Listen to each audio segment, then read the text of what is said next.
ప్రభు అయిన యేసుక్రీస్తు నామములో మీకు సమాధానం కలుగునుగాక. షలోం. ఇర్మియా గ్రంథము 30వ అధ్యాయము 18వ వచనము. యాకోబు నివాసులను కరుణించి వాని గుడారములను నేను చెరలో నుండి రప్పింతును. దేవుని నామానికి స్తోత్రం కలుగునుగాక. చెరలో ఉన్నటువంటి ఇశ్రాయేలీని గురించి దేవుడు విడువక దేవుడు ఏర్పాటు చేసుకున్నటువంటి ఇర్మియా ప్రవక్త ద్వారా దేవుడు వారితో మాట్లాడుతూ ఉన్నారు. ఇజ్రాయెల్ దేశం వెళ్ళినప్పుడు ఇర్మియా ప్రవక్త యొక్క సమాధిని చూడడానికి దేవుడు సహాయం చేశాడు.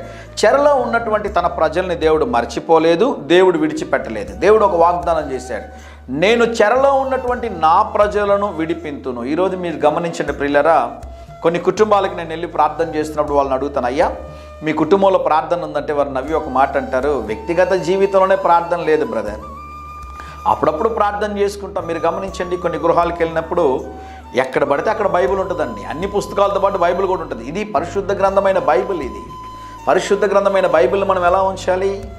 ఒక చక్కని ప్రదేశంలో ఉంచండి, జాగ్రత్తగా ఉంచండి. అన్ని పుస్తకాలతో దీన్ని ఉంచొద్దండి.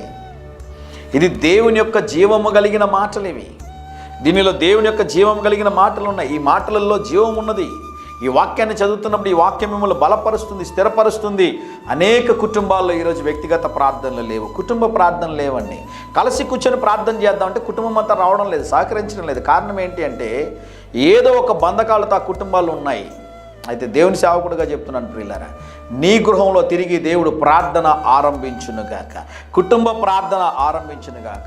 నీ కుటుంబంలో ఉన్న రోగాన్ని, నీ కుటుంబంలో ఉన్నటువంటి అనారోగ్యాన్ని, నీ కుటుంబంలో ఉన్న ఆర్థిక సమస్యలు, నీ కుటుంబాన్ని ఏలుతున్న దురాత్మ అంధకార శక్తులు, వాటి క్రియల్ని, వాటి ప్రభావమును దేవుడు తొలగించి నీ కుటుంబమును తిరిగి ఆయన ఆత్మ చేత నింపి నీ కుటుంబంలో నుండి దేవుని యొక్క స్తుతి ఘన మహిమల్ని తిరిగి దేవుడు ఆరంభించునుగాక.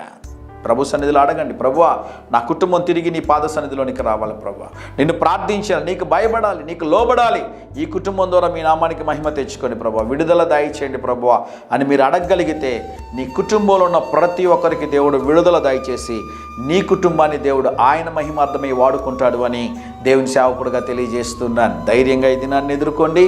దేవుని సన్నిధి మీకు తోడుగా వచ్చునుగాక. ప్రియ పరలోకపు తండ్రి, ఈ దినం మా ప్రియులు తలపెట్టే కార్యములన్నిటిలో జయమును అనుగ్రహించమని యేసు నామములో ప్రార్థిస్తున్నాము తండ్రి. Amen, amen.